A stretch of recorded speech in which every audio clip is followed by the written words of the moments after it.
जी, अस्सलाम वालेकुम dear students. उम्मीद है आप लोग खैरियत से होंगे। हम अपने इस लेक्चर नंबर 4 में सीखने जा रहे हैं अलजेब्राइक एंड ट्रांसेंडेंटल फंक्शन। आप सबको बड़े अच्छे से मालूम होगा कि फंक्शन क्या होता है। अब फंक्शन की फर्दर दो टाइप्स हम यहाँ पे सीख रहे हैं, अलजेब्राइक एंड ट्रांसेंडेंटल। अब यहाँ पे क्या है, algebraic and transcendental functions are two fundamental classes. ये क्या है, हमारे पास दो फंडामेंटल क्लासेस हैं। किसकी? फंक्शन की। फंडामेंटल क्लासेस का मतलब क्या है? बुनियादी अक़साम।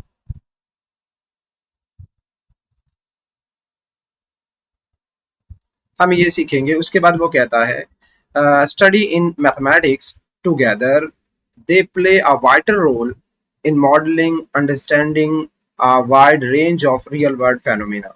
वो कह रहा है कि अब यहाँ पे वो सिखा क्या रहा है, वो सिखा ये रहा है कि जो मॉडलिंग है इसमें ये जो हमारे पास दो फंक्शन है अलजेब्राइक और ट्रांसेंडेंटल, ये दोनों क्या करते हैं? वाइडल रोल अदा करते हैं। फिर वर्ल्ड रियल वर्ल्ड फेनोमिना है, उसकी रेंज को समझने के लिए ये हमें क्या करते हैं? अंडरस्टैंडिंग देते हैं। ओके, तो स्टूडेंट यहाँ पे हम बात कर लेते हैं। मेरे पास अगर फंक्शन कोई भी है, ओके, और ये फंक्शन है और इसकी आगे दो टाइप आज हम सीखने जा रहे हैं, एक अलजेब्राइक फंक्शन और दूसरी टाइप हम इसकी सीखने जा रहे हैं क्या? Transcendental function.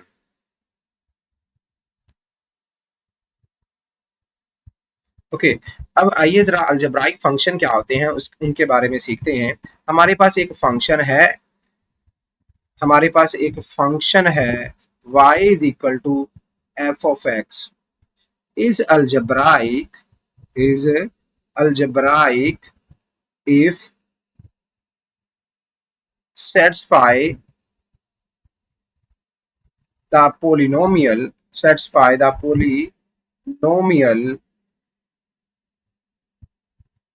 equation of the form।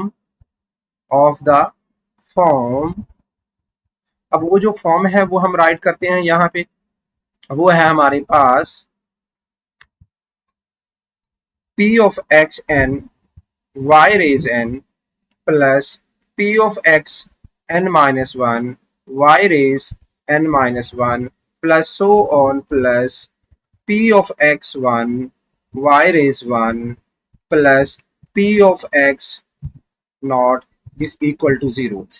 अब उसका कहने का मतलब क्या, यहाँ पे जो हमें टर्म समझाने जा रहा है वो ये है कि अगर आपके पास कोई भी फंक्शन हो और वो ऐसी पोलिनोमियल को क्या कर दे, सेटिस्फाई कर दे, तो वो फंक्शन अलजेब्राइक फंक्शन कहलाता है। वो फंक्शन अलजेब्राइक फंक्शन कहलाता है। अब हम इस पोलिनोमियल के बारे में सीख लेते हैं। इस पोलिनोमियल के बारे में वो क्या है कि वेयर हमारे पास ये जो p ऑफ x है इसको मैंने i का नाम दे दिया, इज एन पोलिनोमियल। ये हमारे पास क्या होंगे? पोलिनोमियल होंगे, पोलिनोमियल होंगी। ओके, इन x में, एंड हमारे पास जो i है वो क्या होना चाहिए? 1 2 and so on n। But but one of them is not equal to zero, is not equal to zero। ये थी हमारे पास इसकी डेफिनेशन। मैं डेफिनेशन को दोबारा रिकॉल कर देता हूं। हमारे पास कोई भी फंक्शन हो और वो क्या है, पोलिनोमियल को सेटिस्फाई कर रहा हो, तो हम कहते हैं वो जो फंक्शन है वो अलजेब्राइक फंक्शन है। ओके, आइए जरा इसकी एग्जांपल को डिफाइन करते हैं। पहली एग्जांपल सबसे पहले जो ले रहे हैं हम, वो एग्जांपल क्या है? एग्जांपल नंबर 1 मैं लिख रहा हूं, every every irrational function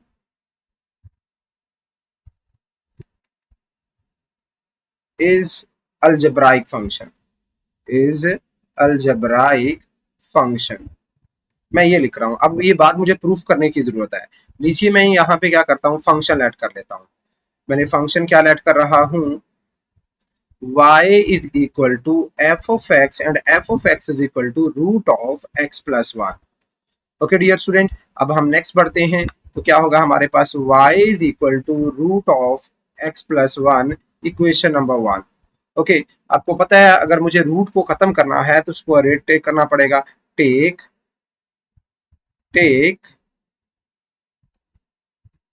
square on both side.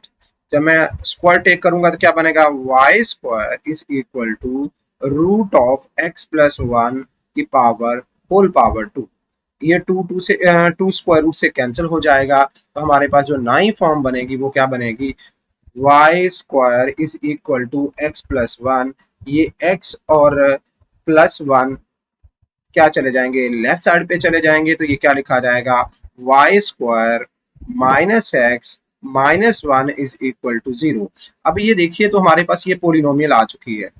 क्या आ चुकी है हमारे पास, ये पोलिनोमियल इक्वेशन बन चुकी है। अब हमने जो फंक्शन लेट किया था, अगर वो फंक्शन इस पोलिनोमियल इक्वेशन को सेटिस्फाई कर देता है तो इसका मतलब है कि वो फंक्शन अलजेब्राइक फंक्शन कहलाएगा। हम यहाँ पे लिख देते हैं equation from equation 1। One equation क्या थी हमारे पास, वन इक्वेशन ये थी कि y is equal to root of x plus 1 था, तो y की जगह पे पुट कर दीजिए इसे, तो ये क्या आएगा, रूट x प्लस 1 का whole square minus x minus 1 is equal to 0। Root और स्क्वायर आपस में कैंसिल हो जाएंगे, तो मेरे पास जो नई फॉर्म बनेगी वो क्या बनेगी, x plus 1 minus x minus 1 is equal to 0। ये दोनों आपस में क्या हो रहे हैं, कैंसिल हो रहे हैं, तो 0 इज इक्वल टू 0 आ गया। तो इसका मतलब है कि ये बात ट्रू है। तो इसका मतलब ये हुआ कि hence every irrational irrational function is algebraic function।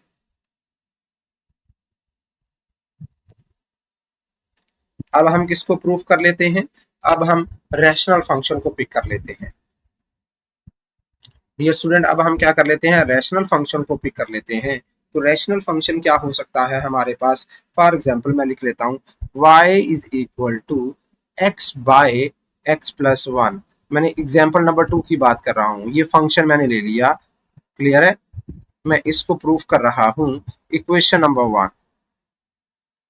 तो यूं है कि अगर ऐसा है तो ये क्या हो जाएगा, y into x plus 1 is equal to x. तो इसको कैसे लिखा जाएगा, y x y plus y, okay, is equal to x. ये उधर जाके माइनस का हो जाएगा, तो क्या लिखा जाएगा, x y minus x plus y is equal to 0। ये इक्वेशन नंबर 2 आ गई। अगर आप देखें तो ये पोलिनोमियल बन चुकी है। ये क्या बन चुकी है, पोलिनोमियल। अब हम क्या करते हैं, इक्वेशन 1 को इसमें पुट कर देते हैं। Equation 1 put in equation 2। जब हम ऐसा करेंगे तो क्या बनेगा हमारे पास, y की जगह पे x into x by x plus 1 and minus x plus, हमारे पास क्या आएगा, x by x plus 1 is equal to 0। अब हम क्या करते हैं, इन दो, इसको पहली फ्रैक्शन को और लास्ट वाली फ्रैक्शन को एक साथ लिख लेते हैं। तो क्या लिखेंगे, x into x by x plus 1 plus x by x plus 1, okay. और ये क्या रहेगा, minus x is equal to 0।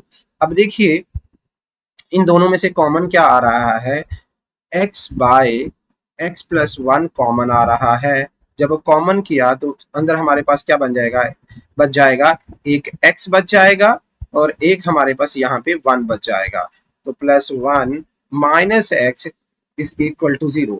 अगर नेक्स्ट नोट करें तो हमारे पास क्या टर्म आ रही है, ये देखिए, ये दोनों आपस में क्या हो गए, कैंसिल हो गए। तो x minus x is equal to 0। So x is equal to so 0 is equal to 0, ये दोनों आपस में कैंसिल हो गए, तो ये बात भी ट्रू रही। तो इसका मतलब ये हुआ कि every rational function is algebraic function। अब हम क्या करते हैं, नेक्स्ट टॉपिक सीखते हैं, ट्रांसीडेंटल फंक्शन। ट्रांसीडेंटल फंक्शन क्या होते हैं, ऐसे फंक्शंस जो अलजेब्राइक ना हो। those functions are not algebraic functions is called transcendental function। क्या भाई, ट्रांसीडेंटल फंक्शन। एक टर्म रिमेंबर रखिएगा, आईलेट। ओके, अब आपके पास ये वर्ड आईलेट है। आईलेट में आपने सिर्फ एक वर्ड को रिमूव कर देना है। वो वर्ड क्या है, हमारे पास ए को रिमूव क्यों कर देना है, क्योंकि ए जो है बेसिकली क्या है, अलजब्राइक है। तो हमने ये कहा है कि ट्रांसीडेंटल फंक्शन तो वो होंगे जो अलजब्राइक नहीं हो। तो इसका मतलब क्या हुआ कि इस आईलेट में ए रिमूव हो जाएगा, तो बाकी बचेगा ILTE। तो आप इसको टाइल के नाम से रिमेंबर रख सकते हैं। किसके नाम से, टाइल के नाम से रिमेंबर रख सकते हैं। ये आपकी हेल्प करेगा क्या, कि आप रिमेंबराइजेशन के लिए। ओके, तो ये हमारे पास क्या है, टाइल के नाम से, TILE, टाइल। अब ये टी किसको डिफाइन करेगा, टी डिफाइन करेगा, हम टी के बारे में यहाँ पे नोट कर लेते हैं। टी डिफाइन करेगा आपके पास, टी डिफाइन करेगा ट्रिग्नोमेट्रिक फंक्शंस। आपको पता है हमारे पास 6 ट्रिग्नोमेट्रिक फंक्शन होते हैं, एक साइन, दूसरा कॉस, तीसरा टेंजेंट, चौथा टेंजेंट, पांचवा सीकंड और छठा कोजिकंड। ये हमारे पास क्या है, 6 ट्रिग्नोमेट्रिक फंक्शन है। आई फॉर, ये टी को तो मैंने डिस्कस कर लिया, अब बारी है किसकी, आई की। I for inverse trigonometric functions, sine inverse x, cos inverse x, tangent inverse x, cotangent inverse x, secant inverse x and cosecant inverse x. Okay, next one आ जाते हैं लोगार्थमेटिक फंक्शंस। क्यों, क्योंकि आइलेट में आई, टी और L को हम अब डिस्कस करने जा रहे हैं। एल को डिस्कस करने जा रहे हैं। एल क्या है, लोगार्थमेटिक फंक्शन। ये क्या होते हैं, दो ही तरह के फंक्शन होते हैं, नेचुरल लॉग और कॉमन लॉग। नेचुरल लॉग और कॉमन लॉग। इसके बाद बचता है ई, इसके बाद बचता है e. E means that exponential functions, e means that exponential functions. ऐसे फंक्शंस जिनकी पावर में वेरिएबल को राइट किया जाए उन्हें एक्सपोनेंशियल फंक्शन कहते हैं। ऐसे फंक्शन जिनकी पावर में वेरिएबल को राइट किया जाए तो हम उन्हें एक्सपोनेंशियल फंक्शन कहते हैं। ओके, और यहाँ पे भी दो तरह के एक्सपोनेंशियल फंक्शन होते हैं, एक नेचुरल एक्सपोनेंशियल फंक्शन होते हैं और एक सिंपल एक्सपोनेंशियल फंक्शन होते हैं। जिनकी बेस, जिन वेरिएबल की बेस ई हो तो उन्हें हम कहते हैं नेचुरल एक्सपोनेंशियल फंक्शन, और जिनकी कोई भी टर्म हो हम उन्हें कहते हैं एक्सपोनेंशियल फंक्शन। अब ए पे कंडीशन होती है कि ए हमेशा 0 से बड़ा रहना चाहिए और ए कभी भी बराबर नहीं होना चाहिए 1 के। और आपको ई की वैल्यू बड़े अच्छे से मालूम होगी। ई की वैल्यू क्या है, आप बाय कैलकुलेटर भी यूज कर सकते हैं। क्लियर है, अल्फा प्लस एक्स 10 पर रेज टू समथिंग जो वैल्यू है वहां पे ई आपको मिल जाएगा। ओके, और जो ई की वैल्यू होती है वो 2.718 होती है, और ये आपने फर्स्ट ईयर में भी ये बात सीखी थी। क्लियर है कि ई बेसिकली जब हमने limit n approach to infinity into 1 + 1 by n raise n की बात की थी, तो हमारे पास जो वैल्यू आ रही थी वो आ रही थी 2.178। तो फिर हमने उसे कहा था कि ये बेसिकली किसके इक्वल है, ई के इक्वल है। तो आप इस तरह से इसे भी रिमेंबर रख सकते हैं। अब आइए बात करते हैं फंडामेंटल ट्रांसीडेंटल फंक्शन की।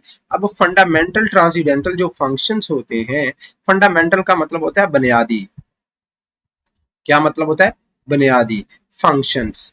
अब इसको ना हम थोड़ा सा फिजिक्स में टच कर लेते हैं। फिजिक्स में आपने पढ़ा होगा कि बेस क्वांटिटीज क्या थी, ड्राइव क्वांटिटीज क्या थी, या बेस यूनिट क्या थे, ड्राइव यूनिट क्या थे। हम बेस यूनिट्स उन्हें कहते थे जो खुद से बने। ओके, ड्राइव यूनिट या ड्राइव क्वांटिटी हम उन्हें उसे कहते थे जो बेस की हेल्प से बने हों। इट मीन्स के बुनियादी बुनियादी जो फंडामेंटल फंक्शंस होते हैं वो खुद से बने होते हैं। वो किससे बने होते हैं, खुद से। तो यहाँ पे मैं पहली बात कहूंगा कि first one, trigonometric functions. Trigonometric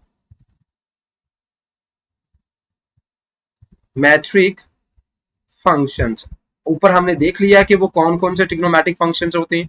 number two, inverse trigonometric functions.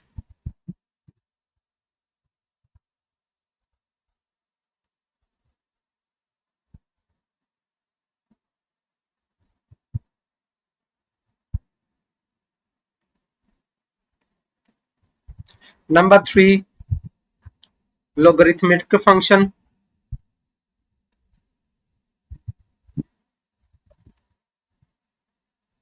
Number four, exponential function.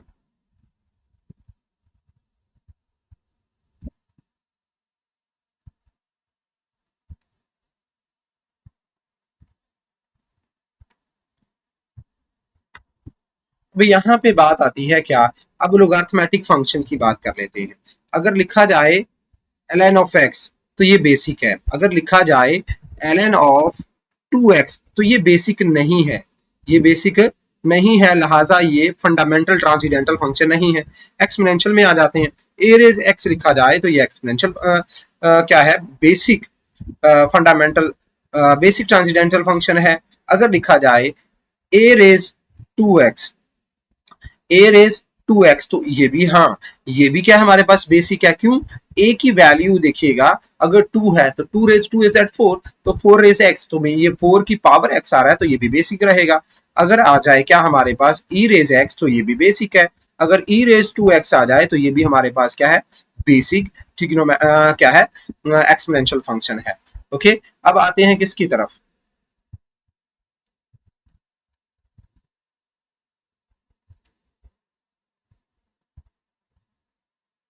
अब आते हैं नॉन फंडामेंटल ट्रांसीडेंटल फंक्शन की तरफ।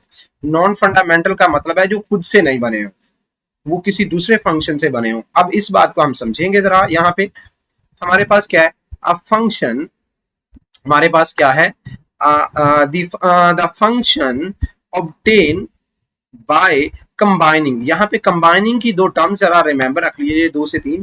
पहली बात हम ऐड करें, दूसरी बात हम मल्टीप्लाई करें, तीसरी बात हम माइनस करें, चौथी बात हम डिवाइड करें। कंबाइनिंग का मतलब ये है, जैसे हम कंपोजिशन कहते हैं, कंपोजिशन का मतलब होता है एक से ज्यादा टर्म्स को आपस में मिलाना। तो इसी तरह भी ये कह रहा है कि ऐसे फंक्शन जो दो ट्रांसीडेंटल फंक्शन से मिलकर बने, ऐसे फंक्शंस दो ट्रांसीडेंटल अलजेब्राइक फंक्शन से मिलकर बने, ऐसे फंक्शंस जो क्या है, ट्रांसीडेंटल और लोगार्थमेटिक फंक्शन से मिलकर बने, ऐसे फंक्शंस जो क्या है कि हमारे पास ट्रांसीडेंटल और एक्सपोनेंशियल फंक्शन से मिलकर बने। क्लियर है, या लोगार्थमेटिक फंक्शन से मिलकर बने। ये देखिए जैसे कि मैंने एग्जांपल लिखी है cos x स्क्वायर। अब ये बेसिक नहीं रहा क्योंकि एंगल की पावर इंक्रीज हो गई है, एंगल की पावर बढ़ गई, लिहाजा ये बेसिक नहीं रहा, लिहाजा ये क्या बन गया, नॉन फंडामेंटल ट्रांसीडेंटल फंक्शन। तो ये कंबाइनिंग में लिखा गया है। क्या लिखा गया है, लिखा गया है cos x plus sine x. Cos भी बेसिक है, साइन भी बेसिक है, लेकिन ये तो कंबाइन कर दिए गए हैं, तो फिर ये बेसिक नहीं है, ये नया फंक्शन बना है कॉस और साइन को मिलाने से, तो ये क्या बन गया, नॉन फंडामेंटल। ये अलजेब्राइक है, ये ट्रिग्नोमेट्रिक फंक्शन है, और दोनों को कंबाइन किया गया है, तो इसलिए ये बन गया है क्या, नॉन फंडामेंटल। एक और एग्जाम्पल लिखते हैं यहाँ पे, वो क्या है, ई रेज एक्स कॉस एक्स। अब देखें, जो एक्सपोनेंशियल फंक्शन है उसे मल्टीप्लाई किया गया है ट्रिग्नोमेट्रिक फंक्शन से, तो ये नया फंक्शन बना है। क्या हुआ कि ये दो फंक्शन से मिलकर एक नया फंक्शन बना है, जिसकी वजह से ये क्या हो गया है, नॉन फंडामेंटल ट्रांसीडेंटल फंक्शन आगे हो गया है। अब आइए जरा क्वेश्चंस की तरफ बढ़ते हैं। ये हमारे पास क्वेश्चन है, exercise number 1.2, question number 1, which of the following are algebraic functions. पहले क्वेश्चन में हमने बताना है सिर्फ अलजेब्राइक फंक्शन के बारे में, दूसरे क्वेश्चन में बताना है हमने ट्रांसीडेंटल फंक्शन के बारे में। किसके बारे में, ट्रांसीडेंटल फंक्शन के बारे में। ओके, तीसरे में बताना है हमने फंडामेंटल ट्रांसीडेंटल फंक्शन। चौथे में बताना है हमने नॉन फंडामेंटल ट्रांसीडेंटल फंक्शन के बारे में। आइए जरा क्वेश्चन नंबर 1 की तरफ बढ़ते हैं। क्वेश्चन नंबर 1 क्या है हमारे पास? हमारे पास क्वेश्चन 1 है क्या है? आइए यहाँ पे सबसे पहली बात सॉल्यूशन की बात करें, और सॉल्यूशन में सबसे पहले हम लिखेंगे अलजेब्राइक फंक्शंस। ये जो मेरे पास g ऑफ x है ये अलजेब्राइक फंक्शन है 2x minus 3 by x minus 1। और ये जो मेरे पास h ऑफ x है ये भी मेरे पास क्या है? अलजेब्राइक फंक्शन है। ये भी मेरे पास क्या है? अलजेब्राइक फंक्शन है। ओके, और ये जो मेरे पास r ऑफ x है ये भी मेरे पास क्या है? अलजेब्राइक फंक्शन है। आइए जरा इन तीनों में से किसी एक फंक्शन को पिक करते हैं और उसे अलजेब्राइक फंक्शन प्रूफ करते हैं। देखिए, अब नोट कीजिए, पहली एग्जांपल हमने जब हमने टॉपिक पढ़ा वहां पे रैशनल नंबर लेके हमने प्रूफ कर लिया था, रैशनल फंक्शन लेके। दूसरी बात ये क्या है? पावर में क्यूब आ रहा है तो ये भी इजीली प्रूफ हो जाएगा। इसको मैं प्रूफ करता हूँ एच ऑफ एक्स वाले को। ओके, यहाँ पे मैंने क्या लिखा कि मेरे पास let y is equal to h of x and h of x is equal to root of x square plus 2x। Okay, equation number 1 हम इसको अगेन लिख लेते हैं, रीराइट कर लेते हैं। y is equal to root of x square plus 2x। आपको पता है जब रूट खत्म करना हो तो हम स्क्वायर रूट टेक करते हैं, सॉरी स्क्वायर टेक करते हैं। Take square on both side, take square on both side. तो ये क्या बन जाएगा मेरे पास? y square is equal to root of x square plus 2x का स्क्वायर। ओके, अगर नोट करें, तो ये रूट और स्क्वायर आपस में खत्म हो जाएंगे तो ये क्या लिखा जाएगा? Y square is equal to x square plus 2x। और ये दोनों उधर चले जाएंगे और उधर जाके क्या हो जाएंगे? माइनस हो जाएंगे। तो मेरे पास क्या लिखा जाएगा? Y square minus x square minus minus 2x is equal to 0, that one is a polynomial in two variable। ये हमारे पास क्या आ गई है? पोलिनोमियल आ गई है। क्या आ गई है? पोलिनोमियल। ओके, अब हम क्या करते हैं, इसको इक्वेशन नंबर 2 का नाम दे देते हैं। अब नोट कीजिएगा, अब हम हेल्प लेते हैं इक्वेशन नंबर 1 की फ्रॉम इक्वेशन 1। इक्वेशन 1 क्या कह रही थी कि आपके पास जो y है वो root of x square plus 2x है, उसे पुट कर दीजिए। Put in equation 2। जब आप इक्वेशन 2 में इसे पुट करेंगे तो क्या बनेगा हमारे पास? Root of x square plus 2x का whole square and minus x square minus 2x is equal to 0। अगर नोट करें तो ये स्क्वायर रूट से कैंसिल हो जाएगा और हमारे पास जो नाइन टर्म बनेगी वो क्या बनेगी? वो हमारे पास बनेगी x square plus 2x minus x square minus 2x is equal to 0। अगर हम नेक्स्ट नोट करें तो स्क्वायर ये वाला इससे कैंसिल हो जाएगा, ये वाला इससे कैंसिल हो जाएगा, तो हमारे पास रिजल्ट क्या बनेगा इसका? 0 is equal to 0, that one is true. आपने देखा फंक्शन ने एक पोलिनोमियल को क्या कर दिया है? सेटिस्फाई कर दिया है। तो हम लिखेंगे hence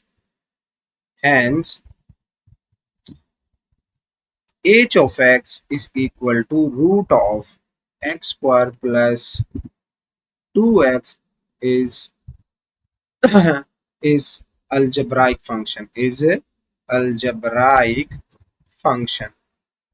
अगर आप इसे ग्रामेटिकली करना चाहते हैं तो यहाँ पे क्या लिखते हैं? Is are an algebraic function. ये हमने प्रूफ कर लिया है कि ये हमारे पास क्या आ रहा है? अलजेब्राइक फंक्शन आ रहा है। अब बात करते हैं किसकी? ट्रांसीडेंटल फंक्शन की। तो ट्रांसीडेंटल फंक्शन में हमने अभी पीछे रिकॉल किया था कि ट्रांसीडेंटल फंक्शन में बेसिक क्या होती है। अब सोल्यूशन की बात कर लेते हैं। बेसिक में हमने ये बात सीखी थी कि ऐसे फंक्शंस जो ट्रिग्नोमेट्रिक हों, ट्रिग्नोमेट्रिक हों,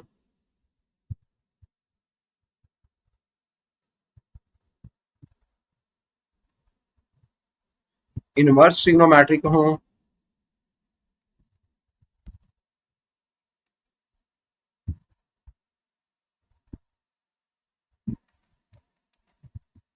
ठीक है, क्या हो, इनवर्स ट्रिग्नोमेट्रिक हो, एक्सपोनेंशियल हो,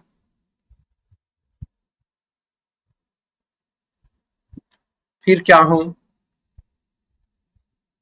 लोगार्थमेटिक हो,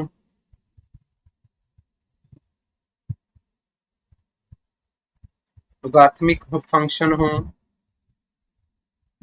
या इन सब का कॉम्बिनेशन हो, combination of these functions. Okay क्योंकि ये अभी उसने ये तो नहीं पूछा कि आप मुझे नॉन फंडामेंटल या फंडामेंटल बताएं, उसने पूछा कि सिर्फ ट्रांसीडेंटल फंक्शन। तो हमने पढ़ा था कि ट्रांसीडेंटल फंक्शन वो होती हैं जो अलजेब्राइक फंक्शन ना हो, जो अलजेब्राइक फंक्शन ना हो। तो आइए जरा उनको राइट कर लेते हैं। सबसे पहला जो ट्रांसीडेंटल फंक्शन लिख रहे हैं, g of x is equal to cotangent x. दूसरा लिख रहे हैं h of x is equal to e raise 2x plus root of x square plus 2x। तीसरा function k of x is equal to e raise x plus e raise minus x by 2। Okay ये हमारे पास function आ गए हैं। कौन से आ गए हैं हमारे पास फंक्शन? Transcendental function. अब नेक्स्ट बढ़ते हैं। अब नेक्स्ट फंक्शन हमारे पास क्या है? ऐसे फंक्शंस आपने बताने हैं, ऐसे फंक्शंस आपने बताने हैं जो फंडामेंटल हो। क्या हो? फंडामेंटल। फंडामेंटल के बारे में हमने सीखा था कि ऐसे फंक्शंस को हम क्या कहते हैं? बुनियादी फंक्शन कहते हैं। क्या कहते हैं? बुनियादी फंक्शन, जो सिर्फ और सिर्फ खुद से बनते हो। फॉर एग्जाम्पल यहाँ पे हम क्या लिखेंगे? फिर वही बात, ट्रिग्नोमेट्रिक फंक्शन। क्या? ट्रिग्नोमेट्रिक।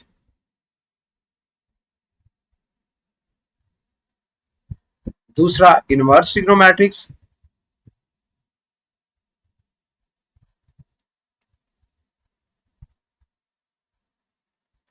तीसरा एक्सपोनेंशियल। चौथा लोगार्थमिक। अब देखिए यहाँ पे मैंने कंबाइनिंग की बात नहीं, क्यों कंबाइनिंग की बात नहीं की, और क्यों नहीं की? क्योंकि कंबाइन बेसिकली क्या होते हैं, वो किसी भी दो फंक्शन को मिला के बनाए जा सकते हैं, तो वो बेसिक तो नहीं हो सके, तो वो तो हमने किसी की हेल्प से क्यों नया फंक्शन जनरेट किया है, तो इसलिए मैं यहाँ पे उनकी बात नहीं कहूंगा। देखिए नोट करें, तो e raise x plus cos x, ये क्या फंडामेंटल नहीं है, लेकिन ट्रांसीडेंटल फंक्शन जरूर है। तो दूसरा यहाँ पे क्या रहेगा? G of x is equal to sine x. जी हाँ, ये क्या है हमारे पास? क्या है हमारे पास? फंडामेंटल है। ओके नेक्स्ट वन क्या है? H of x e raise 2x, तो ये भी हमारे पास क्या है? फंडामेंटल है। अब आप कहेंगे कि सर हमने तो पढ़ा था ई रेज एक्स, तो फिर ये तो क्या होना चाहिए?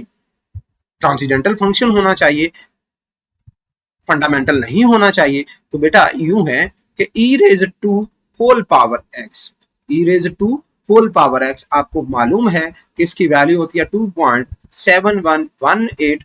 इसका स्क्वायर कर लीजिए और ऊपर क्या रहेगा? एक्स। अब आपको पता है इसका स्क्वायर करने से समहाउ वैल्यू मेरे पास बनेगी 5 पॉइंट समथिंग, 5 पॉइंट समथिंग। तो अब देखें, तो एक्सपोनेंशियल फंक्शन भी तो यही है कि नीचे कोई भी टर्म हो सकती है एक ही जगह पे, बट पावर में वेरिएबल होगा। तो ये हमारे पास क्या है? इसलिए ये हमारे पास है फंडामेंटल। ओके तो आर ऑफ एक्स भी हमारे पास क्या आ गया? फंडामेंटल आ गया। आर ऑफ एक्स भी हमारे पास क्या आ गया? फंडामेंटल आ गया। और के ऑफ एक्स भी हमारे पास क्या आ गया? फंडामेंटल आ गया। ओके अब देखिए नेक्स्ट स्टेप की तरफ बढ़ते हैं, नॉन फंडामेंटल। किसकी तरफ बढ़ते हैं? नॉन फंडामेंटल ट्रांसीडेंटल फंक्शन की तरफ बढ़ते हैं। ओके अब नॉन फंडामेंटल ट्रांसीडेंटल फंक्शन क्या हो सकते हैं? अब देखें, ये तो फंडामेंटल है, ये भी फंडामेंटल है, ये भी फंडामेंटल है। इसकी बात करते हैं, k of x is equal to cos x square. अब देखें एंगल में, जो ये हमारे पास जब कोस था हमने सिंपल पढ़ा था, फंडामेंटल में या ट्रांसीडेंटल में पढ़ा था कॉस इंटू एक्स। अब यहाँ पे स्क्वायर आ गया, इट मीन्स कि एंगल डबल करने से ये फंक्शन जनरेट हो रहा है, तो इसलिए हम इसे कहेंगे ये नॉन फंडामेंटल है। और मैंने आर ऑफ एक्स को नॉन फंडामेंटल क्यों नहीं कह रहा, क्योंकि यहाँ पे आ रहा है 2 रेज-x और इसको लिख सकते हैं 1/2 रेज x, और इसको ऐसे भी लिख सकते हैं 1/2 की पावर x। तो इसलिए मैं इसको कह रहा हूं कि ये फंडामेंटल है, नॉन फंडामेंटल नहीं है। इट मीन्स कि इस पूरे क्वेश्चन में हमें एक ही नॉन फंडामेंटल ट्रांसीडेंटल फंक्शन मिला है। इंक्रीजिंग और स्ट्रिक्टली डिक्रीजिंग फंक्शंस क्या होती हैं, जरा इसके बारे में सीखते हैं। तो हमारे पास ये जो स्ट्रिक्टली इंक्रीजिंग और स्ट्रिक्टली डिक्रीजिंग फंक्शन होता है वो क्या है कि हमारे पास कोई फंक्शन है एफ ऑफ एक्स, वो रियल वैल्यूड फंक्शन है। अब रियल वैल्यूड फंक्शन का मतलब है क्या है कि इसकी जो डोमेन है वो भी ऑल रियल नंबर्स है, और इसकी जो रेंज है वो भी ऑल रियल नंबर्स है। तो ऐसे फंक्शंस जिनकी डोमेन भी ऑल रियल नंबर्स हो, जिनकी रेंज भी ऑल रियल नंबर्स हो, उन्हें बोलते हैं रियल वैल्यूड फंक्शन। हमने क्या किया, इसकी डोमेन में से दो नंबर लेट कर लिए, एक x1 और एक x2, आगे लिखा है belong to domain of f। हमने फंक्शन की डोमेन से दो नंबर लेट कर लिए, एक x1 और दूसरा x2, और हमने क्या कहा कि ये दो पॉइंट्स हैं फंक्शन की डोमेन में से कोई भी, बट उनके दरमियान, उन दो पॉइंट्स के दरमियान जो रिलेशन है, उन दो पॉइंट्स के दरमियान जो रिलेशन है वो है x1 लेसर देन x2। मतलब क्या है, x1 की वैल्यू छोटी रहनी चाहिए x2 की वैल्यू से। देन वो कहता है फंक्शन इज कॉल्ड, फंक्शन क्या कहलाएगा, एक स्ट्रिक्टली स्ट्रिक्टली इंक्रीजिंग फंक्शन कहलाएगा अगर ऐसा हो जाए कि आप फंक्शन में x1 की वैल्यू पुट करो तो वो छोटी रहे जब आप फंक्शन में x2 की वैल्यू पुट करो। तो उस सूरत में वो कहता है कि जो आपके पास ग्राफ होगा, वो जो फंक्शन का ग्राफ होगा वो राइज होगा। राइज का मतलब होता है बढ़ना, ओके। राइज का मतलब क्या है, बढ़ना, okay. As x move from left to right, जैसे जैसे हम लेफ्ट से राइट मूव करेंगे किस पे, एक्स एक्सिस पे, तो उस सूरत में वो कहना क्या चाह रहा है, आपका फंक्शन स्ट्रिक्टली इंक्रीजिंग कब होता है, जब आपने फंक्शन की डोमेन में से दो पॉइंट लेट कर लिए, x1 और x2, ओके। जैसा कि यहाँ पे ये मैं एग्जांपल इसी को पिक कर लेता हूँ, ये क्या है, y is equal to x square. अब इस फंक्शन की डोमेन तो हमें मालूम है कि इस फंक्शन की जो डोमेन है वो ऑल रियल नंबर्स है। इस फंक्शन की डोमेन क्या है, ऑल रियल नंबर्स। मैंने दो नंबर लेट कर लिए, एक x1 लेट किया तो वो क्या है 1, और मैंने क्या किया, x2 लेट कर लिया। क्या लेट कर लिया मैंने, x2 जो है वो 2 लेट कर लिया। तो यहां से मुझे बात पता चली कि x1 छोटा है किससे, x2 से। अब हम इनको पुट करके चेक कर लेते हैं। तो यहाँ पे नोट करें, तो हमारे पास y इज इक्वल टू, जब मैंने क्या रखा, x इज इक्वल टू 1 रखा, तो मेरे पास y इज इक्वल टू क्या आ गया, 1 का स्क्वायर। तो ये मेरे पास टर्म क्या बनी, 1 ही बनी। और मेरे पास जो पॉइंट बना, मैं इसको P1 का नाम दे लेता हूँ, और वो मेरे पास पॉइंट बना है क्या, 1,1। ओके। अब मैं क्या करता हूँ, x2 को 2 रखा हुआ है तो मैं उसे पुट कर देता हूँ, तो क्या आएगा, y इज इक्वल टू 2 की पावर 2 इज दैट 4। तो ये मेरे पास पॉइंट क्या बन जाएगा, P2 इज 2,4। आइए इसका यहाँ पे साथ ही ग्राफ बना लेते हैं और इसको अंडरस्टैंड कर लेते हैं। ये देखिए, ये मैं क्या कर रहा हूँ, ग्राफ बना रहा हूँ, ओके। यहाँ पे मैंने 1 पॉइंट ले लिया, यहाँ पे मैंने 2 पॉइंट ले लिया, यहाँ पे मैंने 3 पॉइंट ले लिया, और यहाँ पे मैंने 4 पॉइंट ले लिया। यहाँ पे 1, यहाँ पे 2, यहाँ पे 3 और यहाँ पे 4, ओके। अब देखिए उसने क्या कहा, पहला पॉइंट हमारे पास क्या बन रहा था उसको ऑब्जर्व करते हैं। पहला पॉइंट हमारे पास था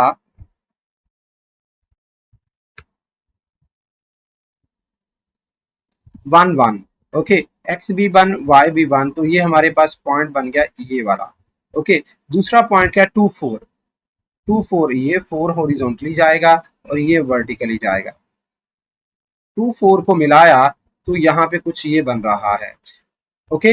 अब डियर स्टूडेंट जरा नोट कीजिएगा, अब यहाँ पे अगर हम ऑब्जर्व करें तो ये हमारे पास क्वाड्रेटिक फंक्शन है, और आपको पता है क्वाड्रेटिक फंक्शन का जो ग्राफ है वो कर्व टाइप होता है और साथ पैराबोला टाइप होता है। ये लीजिए, ये कुछ इस तरह से बनेगा। ओके। अब जब इस तरह से बनेगा, इसे साथ ही एक्सटेंड कर दिया जाएगा। अगर नोट करें, इसको पीछे भी थोड़ा सा ना क्या कर देते हैं, मूव करवा लेते हैं। देखिए उसका क्वेश्चन क्या था, उसने कहा, आइए जरा इसको दोबारा रीड कर लेते हैं। उसने कहा आपने x1 जब फंक्शन में पुट किया, x1 जब फंक्शन में पुट किया, x1 की वैल्यू 1 थी, तो तब मुझे मेरे पास आउटपुट 1 आई। ओके। जब मैंने x2 पुट किया तो तब मेरे पास आउटपुट 4 आई। इसका मतलब क्या है कि f ऑफ x1 छोटा रहा f ऑफ x2 से। कैसे? ये मेरे पास x1 पे क्या आ रही थी वैल्यू, इसकी 1, और इसकी वैल्यू क्या आ रही थी 4। ये उसने डेफिनेशन की कंडीशन को ओबे कर दिया। ओके। अब देखिए function, graph of the function rise, rise का मतलब बढ़ना, as x move from left to right. अब हम लेफ्ट टू राइट की बात करते हैं, ये नोट कीजिएगा, ये लेफ्ट है, लेफ्ट से मैं राइट की तरफ जा रहा हूं, लेफ्ट से मैं क्या कर रहा हूं, राइट की तरफ जा रहा हूं। नोट कीजिए, अगर मैं जीरो पे था तो ग्राफ का जो वैल्यू थी वो भी जीरो थी। मैं 1 पे पहुंचा तो ग्राफ की वैल्यू 1 हो गई। अब देखें, पहले जीरो थी, नीचे पॉइंट था, जब मैं 1 पे पहुंचा तो पॉइंट थोड़ा सा इंक्रीज हो गया, जब मैं अगेन 2 पे पहुंचा तो पॉइंट और इंक्रीज हो गया। तो देखें, तो ग्राफ की वैल्यू जैसे जैसे मैं एक्स एक्सिस पे लेफ्ट से राइट मूव कर रहा हूं तो ग्राफ की वैल्यू क्या हो रही है, इंक्रीज हो रही है। ग्राफ की वैल्यू क्या हो रही है, इंक्रीज हो रही है। इस सूरत में ये फंक्शन क्या है, इंक्रीजिंग फंक्शन है। ये क्या फंक्शन क्या है, इंक्रीजिंग फंक्शन है। तो किस इंटरवल पे इंक्रीजिंग फंक्शन है, open interval 0 to positive infinity पे ये क्या है, इंक्रीजिंग फंक्शन है। और क्या है, स्ट्रिक्टली इंक्रीजिंग फंक्शन है, स्ट्रिक्टली इंक्रीजिंग फंक्शन है। ओके। नेक्स्ट वन बात कर लेते हैं, अब क्या है, डिक्रीजिंग फंक्शन की बात कर लेते हैं। तो डिक्रीजिंग फंक्शन में क्या है हमारे पास, वो कहता है कि स्ट्रिक्टली स्ट्रिक्टली डिक्रीजिंग फंक्शन, वो कहता है कि आपने x1 पे फंक्शन की वैल्यू चेक की, फिर आपने x2 पे फंक्शन की वैल्यू चेक की। ओके।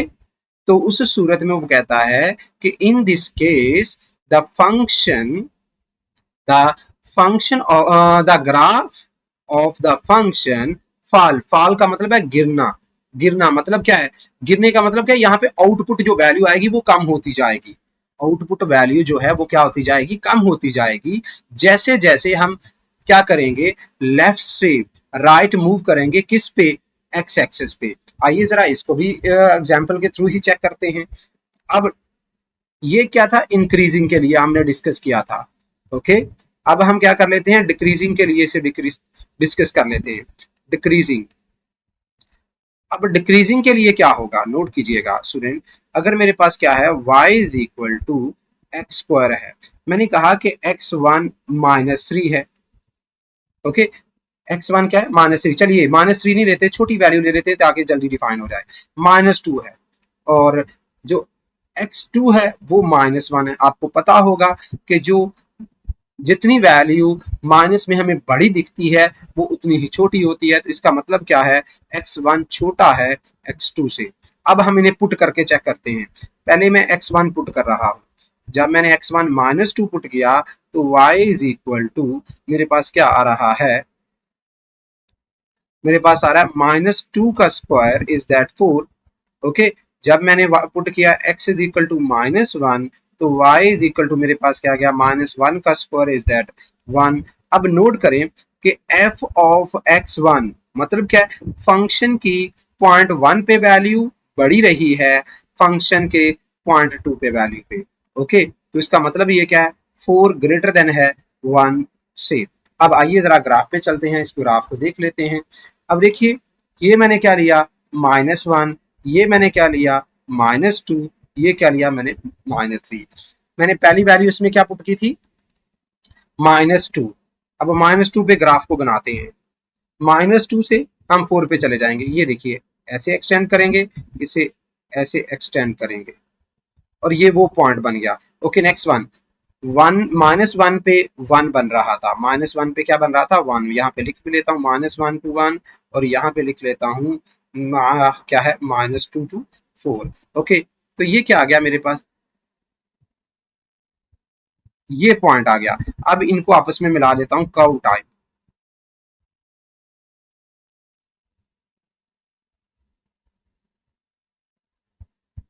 देखिए इसको मैंने कर्व टाइप मिला दिया है।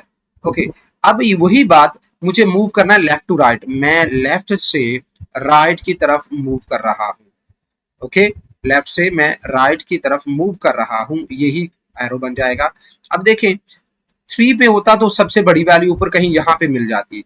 अब देखिए 2 पे था तो मैं बहुत ऊपर पड़ा हुआ था, जैसे ही मैं 2.5 पे आया मैं और नीचे चला गया, मैं जैसे ही -1 पे आया मैं और नीचे चला गया।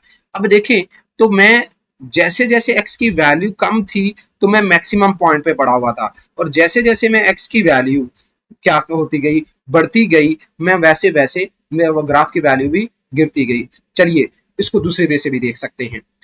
अगर मैं किसकी बात कर रहा हूँ, एक्स इंटरसेप्ट की बात कर रहा हूँ, मैं जितना ओरिजिन से अवे होता हूँ मेरा पॉइंट की वैल्यू, फंक्शन की वैल्यू उतनी ज्यादा होती है, और जितना मैं ओरिजिन के करीब होता जाता हूँ वैसे वैसे फंक्शन की वैल्यू क्या होती जाती है, डिक्रीज होती जाती है। तो इसका मतलब क्या है कि ये फंक्शन स्ट्रिक्टली डिक्रीजिंग है। फंक्शन क्या है, स्ट्रिक्टली डिक्रीजिंग है, स्ट्रिक्टली डिक्रीजिंग। अब उसका इंटरवल लिख लेते हैं कि ये कहाँ पे डिक्रीजिंग है। अब देखिए नेगेटिव इन्फिनिटी से स्टार्ट हुआ था, ओके, और ये किसकी तरफ गया था, जीरो की तरफ, तो इसलिए ये क्या है, स्ट्रिक्टली डिक्रीजिंग है इस इंटरवल पे। ऊपर उसने भी यही बातें लिखी हुई हैं, ये देखें, this function is strictly decreasing on this interval and strictly increasing on this interval. Okay dear students, अब हम बात करते हैं नेक्स्ट की। नेक्स्ट हमारे पास क्या, आइसमटोट, हॉरिजॉन्टल आइसमटोट। अब आइसमटोट होता क्या है, आइसमटोट एक ऐसी लाइन होती है, हम इसको बाद में रीड करते हैं जो सामने पढ़ा है, पहले मैं अपने अल्फाज समझाता हूँ आपको जी। आइसमटोट क्या होता है, आइसमटोट एक ऐसी लाइन होती है जो ग्राफ के साथ क्या है, इन्फिनिट टाइम तक चलती रहती है। आइसमटोट एक ऐसी लाइन होती है जो ग्राफ के साथ इन्फिनिट टाइम तक चलती रहती है, लेकिन वो ग्राफ और लाइन इतने क्लोज होते हैं, इतने क्लोज होते हैं, लेकिन फिर भी वो एक दूसरे को ना तो टच करते हैं, ना क्रॉस करते हैं, ना इंटरसेक्ट करते हैं। तो ऐसी लाइन को हम क्या कहते हैं, आइसमटोट कहते हैं। अगर वो हॉरिजॉन्टल है तो फिर हम उसे हॉरिजॉन्टल कह देंगे, अगर वो वर्टिकल है तो हम उसे वर्टिकल कह देंगे।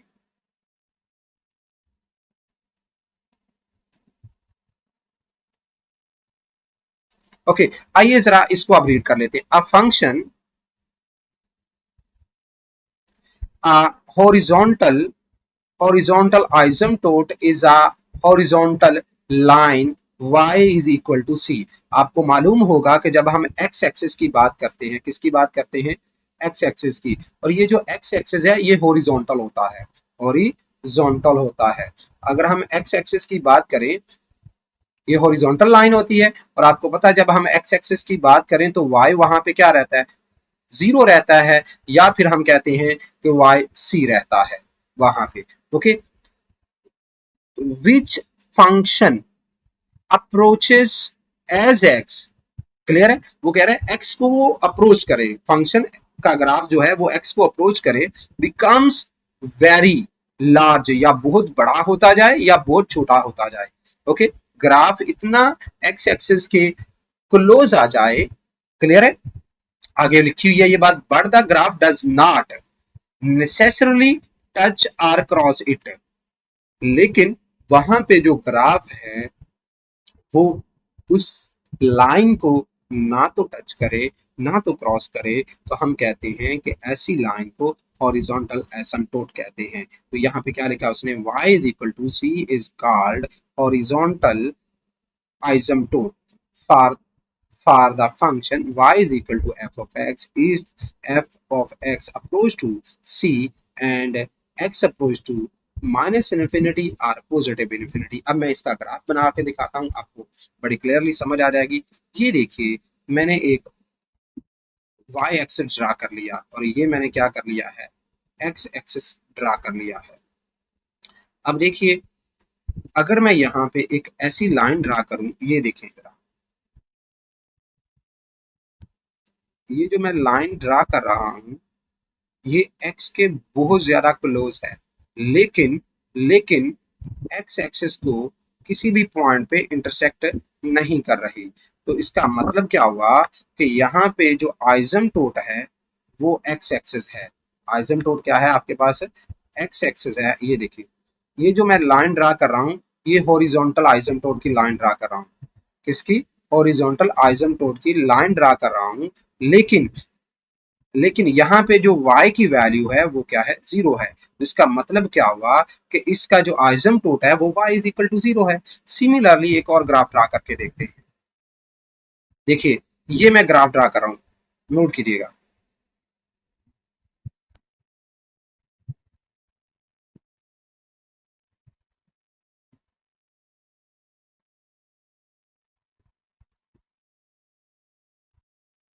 देखिए, ये जो मैंने ग्राफ ड्रा किया है, ये जो मैंने ग्राफ ड्रा किया है, देखो जरा, ये हॉरिजॉन्टल आइसमटोट के साथ ऐसे चल रहा है, बिल्कुल क्लोज है, बिल्कुल क्लोज है। लेकिन ना वो किसी पॉइंट पे उसे इंटरसेक्ट कर रहा है, ना उसे टच कर रहा है, ना वो क्रॉस कर रहा है।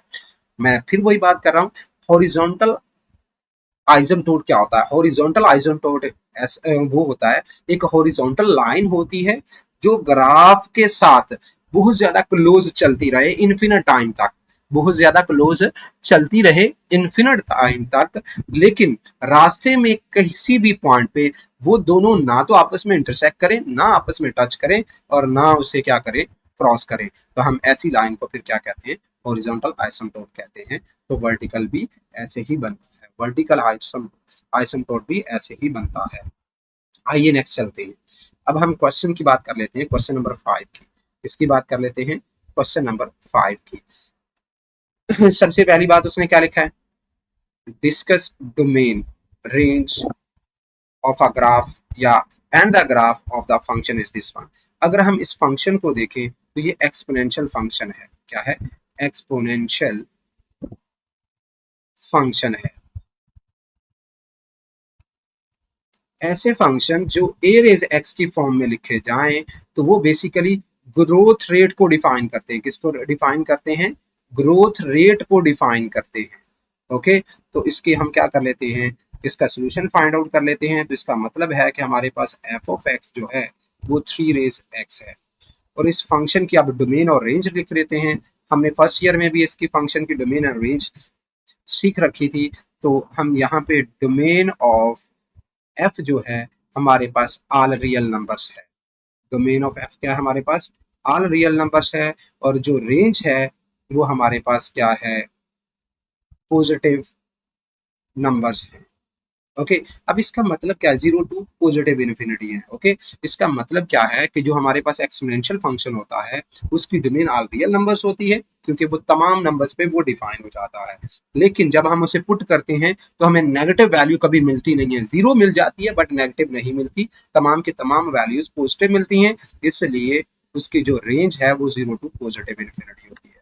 आइए सबसे पहले हम क्या करते हैं, जीरो को इंसर्ट करते हैं फंक्शन में। डोमेन में से कोई नंबर पिक किया, मैंने उसे नाम दिया जीरो का, तो उसे फंक्शन में पुट करते हैं y is equal to 3 raise x. 3 raise zero आ जाएगा। आपको पता है 3 रेज जीरो किसके क्या होता है, वो 1 होता है। ओके, अब हम पुट कर लेते हैं इससे बड़ा नंबर 1।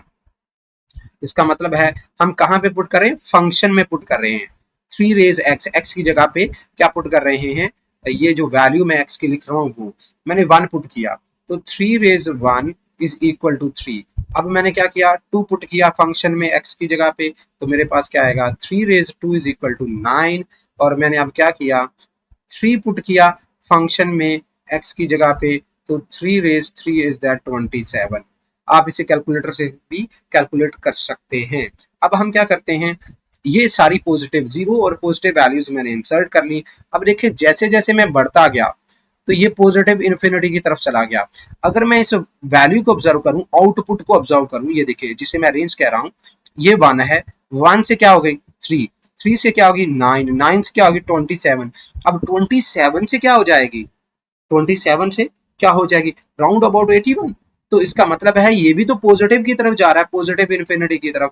तो यहाँ पे भी फिर क्या लिख दिया जाएगा, पॉजिटिव इन्फिनिटी लिख दिया जाएगा। Okay, next one.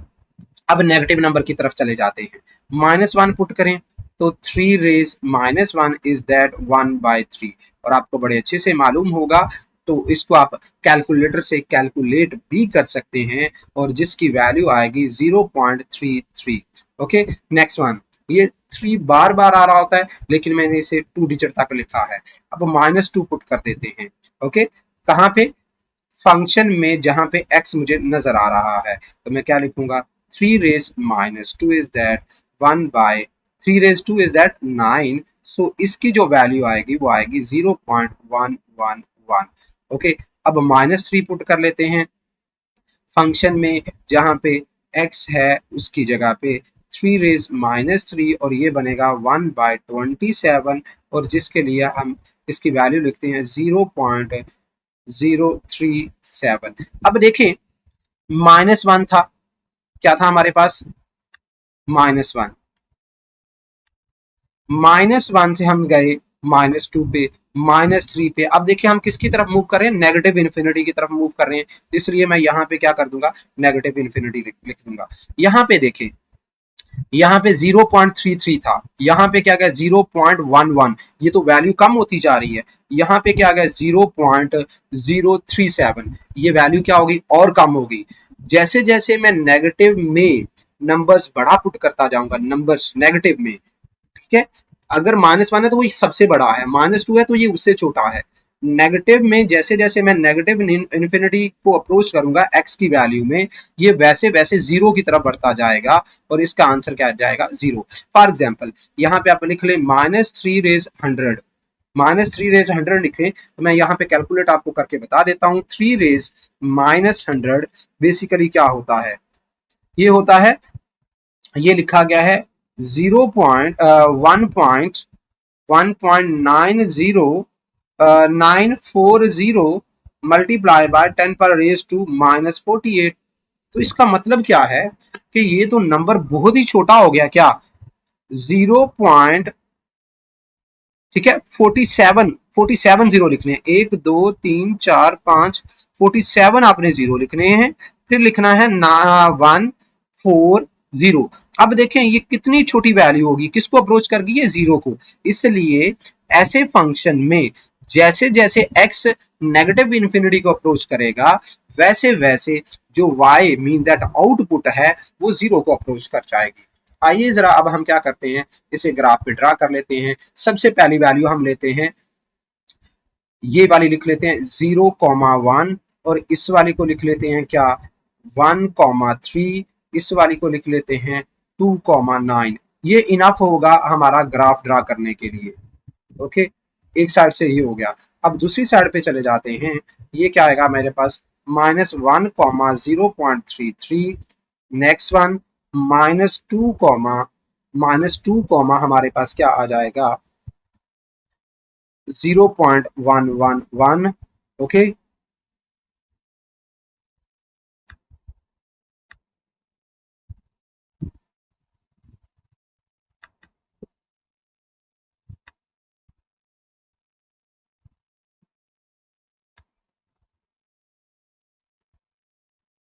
Okay, next one यहाँ पे आए तो नोट कीजिएगा हमारे पास क्या आ रहा है। इसके बाद इसकी बात करूं मैं, तो ये मेरे पास आ रहा है comma -3 into 0.037 and so on. X approach कर रहा था माइनस इन्फिनिटी को, और वाई अप्रोच कर रहा था किसको, 0 को। तो लिहाजा इसलिए हम इस तरफ मूव कर गए। अब हम क्या करते हैं, इसको ग्राफ पे ड्रा कर लेते हैं। सबसे पहले क्या करते हैं, 0 1 को, 0 है, वाई 1 है, तो ये मेरे पास वो पॉइंट आ गया। ओके, नेक्स्ट वन 1 3 ये है, इसको ऐसे लेके आते हैं, इसको ऐसे लेके जाते हैं, तो ये 1 3 आ गया। नेक्स्ट वन 2 9, ये ऐसे जाएगा, और 2 9 ये है, ये ऐसे जाएगा। ओके, अब ये ग्राफ हमने यहां से ये देख लिया। अब आते हैं इसकी तरफ, -1 एंड 0.33। देखिए हम क्या करते हैं, वन, ये वन था तो इसका हाफ पहले बनाते हैं, हाफ इसका ये है, और इसके में 4 लाइन ड्रा करते हैं, 1 2 3 4। तो तीसरी चाहिए, तो ये देखें तीसरी से हम -1 पे चले गए, फिर हम 1 से, अब आगे वाला क्या है, 2 कॉमा -1 1 माइनस सॉरी 0.11। तो ये वो पॉइंट बनेगा, ये देखिए ये वो पॉइंट बनेगा। अब इन तमाम पॉइंट्स को आपस में मिला दे, मिला दिया, और यहां पे देखें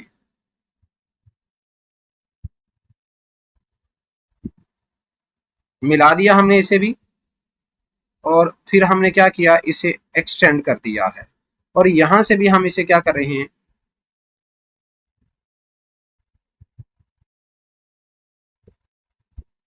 एक्सटेंड कर रहे हैं। हमने यहां से इसे भी क्या कर दिया है, एक्सटेंड कर दिया है। आइए जरा, ये तो हमने देख लिया है,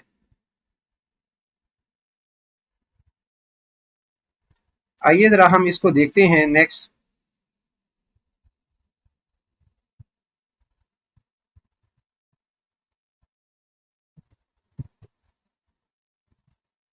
अब हम क्वेश्चंस के जो आंसर करने हैं वो देख रहे हैं।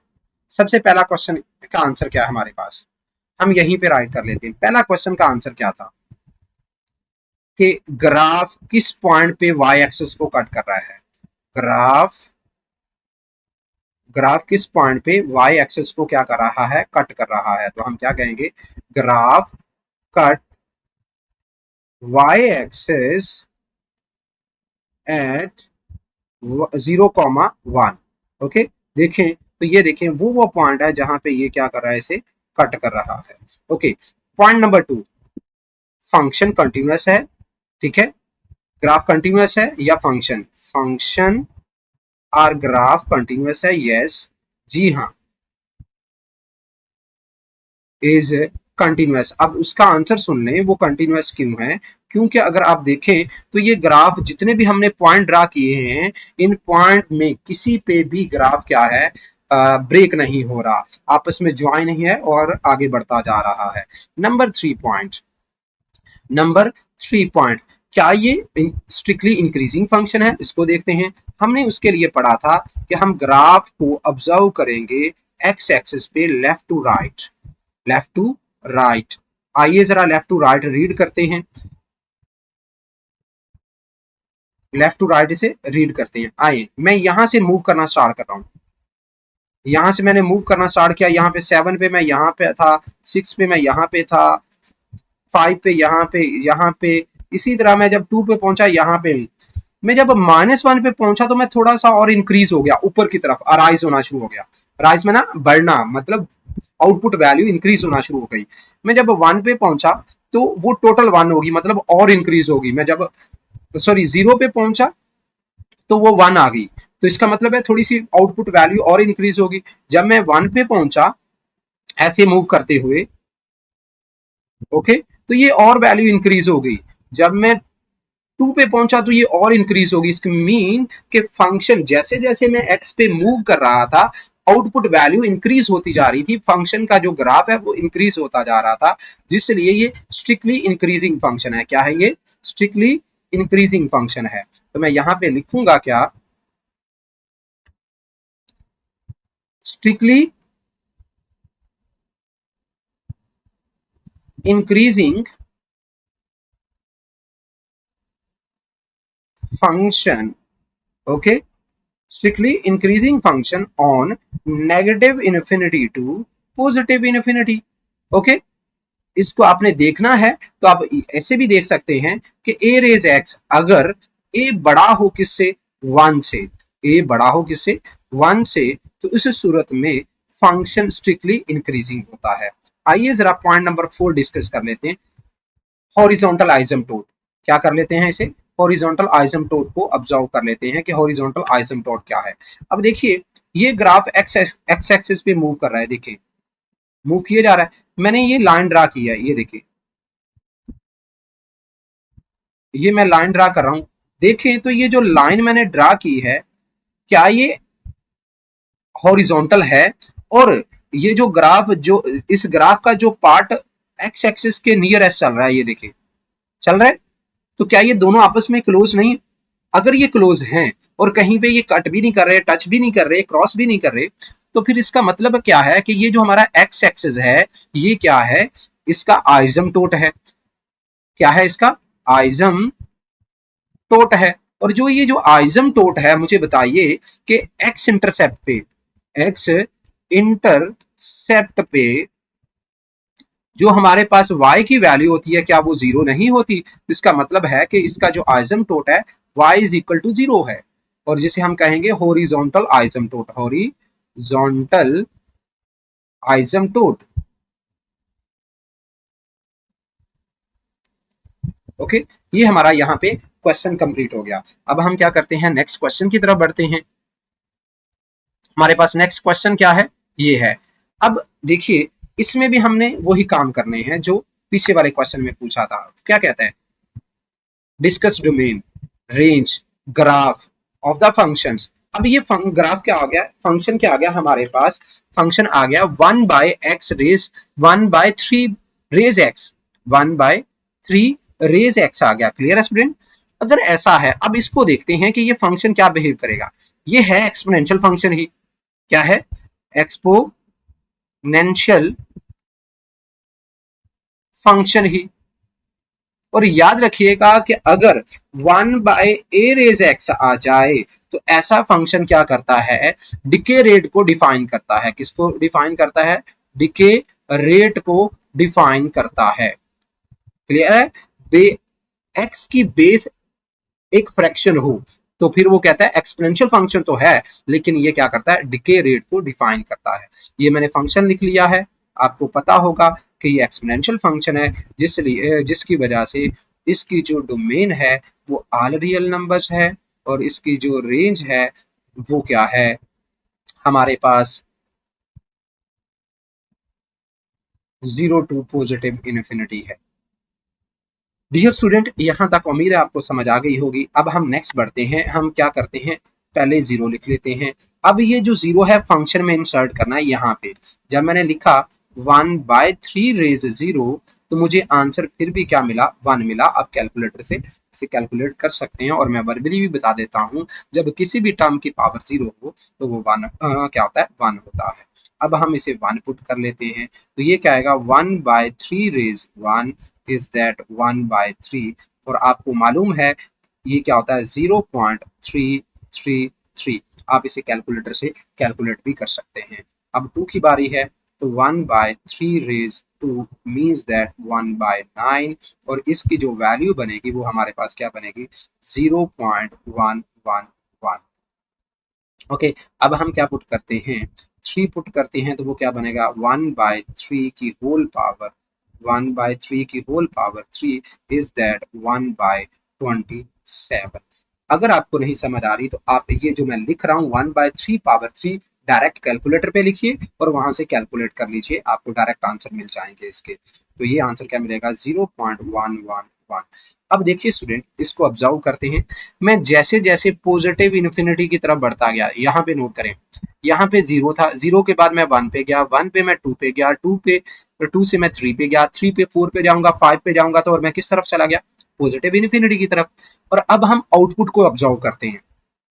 जीरो पे था तो 1 था, 1 पे था तो वैल्यू और कम होगी, 2 पे था तो वैल्यू और कम होगी, 3 पे था तो वैल्यू और कम होगी, 4 पे गया तो और कम होगी। मैं जैसे जैसे पॉजिटिव इन्फिनिटी की तरफ बढ़ूंगा तो आउटपुट की वैल्यू क्या है? और कम होती जाएगी। कम होने का मतलब है कि ये किसको अप्रोच कर जाएगी? जीरो को अप्रोच कर जाएगी। ओके, अब हम क्या करते हैं? नेगेटिव नंबर्स पुट करते हैं। -1 पुट किया तो ये क्या बनेगा? 1/3 रेज -1। जिसे हम इसको रेसिप्रोकेट करेंगे तो ये जो नेगेटिव है ये पॉजिटिव हो जाएगा। 3 रेज 1 इज दैट 3। अब हम -2 पुट कर लेते हैं, इसका मतलब क्या हुआ? 1/3 रेज -2। फिर रेसिप्रोकेट करेंगे तो ये जो पावर है ये पॉजिटिव हो जाएगी। 3 रेज 2 इज दैट 9। ओके, -3। अब हम क्या करेंगे? हमारे पास आएगा 1/3 रेज -3 इज दैट, मेरे पास आएगा 3 रेज 3 इज दैट 27। अब देखें जैसे जैसे x की वैल्यू -1 थी, फिर -2 हुई, -3 हुई, और ये अप्रोच कर रही है नेगेटिव इन्फिनिटी को, ये अप्रोच कर रही है किसको, नेगेटिव इन्फिनिटी को, वैसे वैसे हम आउटपुट चेक करते हैं। -1 पे 3 वैल्यू थी, -2 पे 9 थी, -3 पे 27 थी। अब देखें जैसे जैसे हम x की वैल्यू को नेगेटिव इन्फिनिटी की तरफ लेके जा रहे हैं, वैसे वैसे y की वैल्यू बढ़ती जा रही है, मींस दैट पॉजिटिव इन्फिनिटी की तरफ मूव कर रही है। तो फिर इसका मतलब है यहाँ पे हम लिख देंगे पॉजिटिव इन्फिनिटी। क्लियर है? अब इन तमाम वैल्यूज को इंटरवल में लिख लेते हैं। किस में लिख लेते हैं? इंटरवल में। आइए इंटरवल यहाँ पे स्टार्ट करते हैं। देखिए यहाँ पे इंटरवल क्या बनेगा, 0 1। यहाँ पे इंटरवल क्या बनेगा, 1 0.33। ओके, यहाँ पे इंटरवल क्या बनेगा, 2 0.111 एंड सो ऑन। ये अप्रोच कर जाएगा कहाँ पे, हमारे पास पॉजिटिव इन्फिनिटी टू 0 को। और यहाँ पे आते हैं, यहाँ पे क्या बनेगा, -1, 3, फिर क्या बनेगा, -2, 9। ओके, फिर क्या बनेगा, -3, 27 एंड सो ऑन। अप्रोच कर जाएगा किसको, नेगेटिव इन्फिनिटी से पॉजिटिव इन्फिनिटी की तरफ। ओके, अब ये हमारे पास ऑर्डर पेयर्स आ गया। अब हम इन ऑर्डर पेयर्स को क्या करते हैं, ग्राफ पे लोकेट करते हैं। आइए जरा सबसे पहले किसको चेक करते हैं, इस वैल्यू को चेक करते हैं कि ये देखिए पहली वैल्यू ये ड्रा करते हैं 0, 1। इसका मतलब है y इंटरसेप्ट और 1 पे जाके इसे इंसर्ट कर दो, ये बन गया। आगे क्या आ रहा है, 1, 0.33। अब देखिए ये हाफ है इसका, 1, 2, 3, 4, तो यहां से एक्सटेंड करेंगे और ये 1 पे आके ये बन जाएगा। ये थोड़ा सा अगली वैल्यू क्या है, 2, 0.111। ये मैंने जो 0 और 1 के दरमियान हाफ किया था, फिर मैंने क्या किया था, वो जो 0 और हाफ है उसके दरमियान 4 लाइन ड्रा की थी, 4 में से मैंने 3.3 सेलेक्ट कर ली। अब इसमें क्या आ रही है, 0.11 आ रही है, क्या आ रही है, 0.11। तो यहां से मैंने क्या किया, एक लाइन कंप्लीट सेलेक्ट की और एक इससे थोड़ा सा ऊपर पॉइंट लिया, तो वो ये पॉइंट बन रहा है और वो यहाँ पे आके मिल जाएगा। इसका मतलब है अगला और थोड़ा सा छोटा नीचे चला जाएगा और नीचे चला जाएगा और नीचे चला जाएगा। अब हम इनको मिला लेते हैं आपस में। ये देखिए ये मैंने यहाँ पे मिला दिया, ये मैंने इसको यहाँ से मिला दिया, यहाँ पे मिला दिया, फिर मैंने इसको यहाँ से मिला दिया और इसे आगे क्या कर दिया है, एक्सटेंड कर दिया है।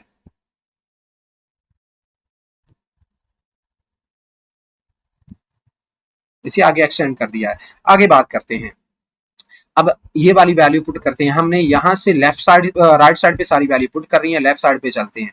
-1 पे 3 था, -1 पे 3 था, ये वो पॉइंट बन गया। -2 पे 9 था, वो ये पॉइंट बन गया। बाकी मैं ना भी ड्रा करूं तो कोई इशू नहीं है, क्योंकि ग्राफ का बिहेव मुझे पता चल जाएगा। ये देखिए यहां से चले, यहां से मिले और यहाँ पे मिले और इसे एक्सटेंड कर दिया। अब देखिए ये हमने ग्राफ ड्रा कर लिया है, क्या कर लिया हमने, ग्राफ ड्रा कर लिया है। अब फिर वही बात, हमें कुछ क्वेश्चंस के आंसर करने हैं इसमें, हम उनको अब ऑब्जर्व करते हैं। ओके, सबसे पहली बात हमने क्या सीखा था, हमने पहली बात में ये कहा कि ये जो हमारे पास ग्राफ है वो y इंटरसेप्ट को कहाँ पे इंटरसेक्ट कर रहा है। ओके, तो ये क्या है, graph cuts the y cuts the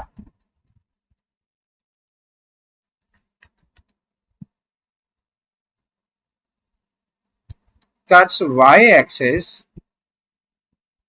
at 0, 1। आइए जरा नंबर 2 पॉइंट की बात करते हैं। फंक्शन आर ग्राफ कंटिन्यूअस है या नहीं है। अब देखिए जैसे ही हमने जितने भी ये पॉइंट ड्रा किए, मुझे बताइए कि क्या किसी पॉइंट पे फंक्शन ब्रेक हुआ है, कि एक पॉइंट पे लेकर दूसरे पॉइंट पे ब्रेक होने का मतलब क्या है, यहां से ऐसे आए फिर यहां से ऐसे ब्रेक लग जाए। अब इससे ये गैप आ रहा है तो इट मीन्स कि ये ब्रेक है।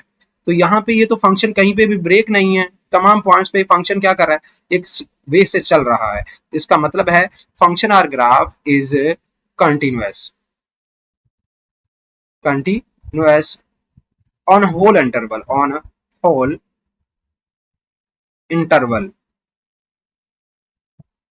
Okay, number 3 point. अब हमने बताना है स्ट्रिक्टली इंक्रीजिंग या डिक्रीजिंग। आइए जरा, हमने ये बात पढ़ी थी लेफ्ट टू राइट, क्या पढ़ी थी हमने? Left to right. अब हम उसी को लेके चलते हैं, left to right. Left to right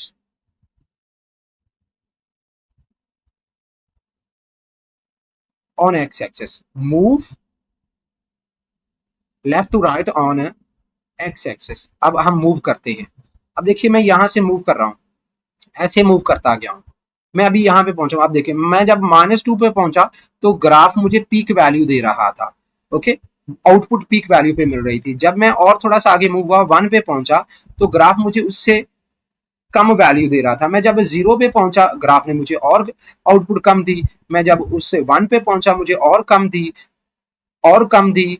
जैसे जैसे मैं एक्स एक्सिस पे राइट साइड पे मूव करता जा रहा हूं, ग्राफ की वैल्यू डिक्रीज होती जा रही है। इसे कहते हैं फॉल डाउन होना। क्या होना? फॉल होना। अगर फंक्शन की वैल्यू आप ग्राफ को ऑब्जर्व करते हुए left to right x axis पे मूव कर रहे हैं और फंक्शन की वैल्यू डाउन हो रही है, गिर रही है, तो उस सूरत में फंक्शन स्ट्रिक्टली डिक्रीजिंग है। तो इसका मतलब क्या हुआ? Strictly decreasing function, decreasing on interval, on, अब इंटरवल भी लिख देते हैं। इंटरवल क्या हमारे पास आ रहा है? Positive infinity to sorry negative infinity to positive, क्योंकि डोमेन लिखा करते हैं, रेंज नहीं लिखा करते। ओके, या आप इसको इस तरह से भी ऑब्जर्व कर सकते थे कि अगर कोई भी फंक्शन 1/a⁻x में हो, मतलब क्या है कि एक्सपोनेंशियल फंक्शन है और उसकी बेस एक्सपोनेंशियल क्या है? फ्रैक्शन है।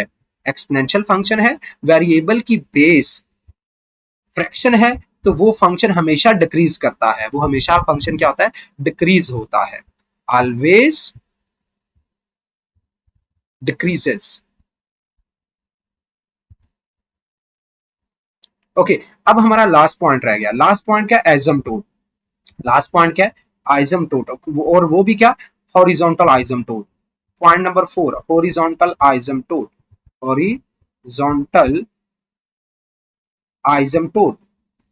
हमने ये बताना है कि हॉरिजॉन्टल आइजम्पटोट इसका क्या है। अगर नोट करें, ये मैं लाइन ड्रा कर रहा हूं, ये देखिए, ये लाइन ड्रा कर रहा हूं। जब मैंने लाइन ड्रा की तो ऑब्जर्व कीजिए कि ये जो लाइन है, क्या ग्राफ का जो हॉरिजॉन्टल वे है उसके बिल्कुल साथ नहीं चल रही? ये जो रेड लाइन है, अगर उसके साथ बिल्कुल रेड लाइन चल रही है और ये इन्फिनिट टाइम तक दोनों एक दूसरे के साथ चल रहे हैं, ना ही ये कट कर रहे हैं, ना ही ये क्या कर रहे हैं? इंटरसेक्ट कर रहे हैं, ना ही ये क्रॉस कर रहे हैं। और ये देखें तो ये जो लाइन है, क्या एक्स इंटरसेप्ट नहीं है? अगर ये एक्स इंटरसेप्ट है तो एक्स इंटरसेप्ट पे वाई की वैल्यू क्या होती है? 0 नहीं होती। इसका मतलब हुआ कि इसका जो हॉरिजॉन्टल आइसोमटोट है वो y इज इक्वल टू 0 है। डियर स्टूडेंट, इस लेक्चर में हमने यही क्वेश्चन डिफाइन करने थे, 1 to 6 क्वेश्चन। उम्मीद है आपको मेरा ये लेक्चर क्लियरली समझ आ गया होगा। तो नेक्स्ट लेक्चर के लिए अल्लाह हाफिज, अस्सलाम वालेकुम।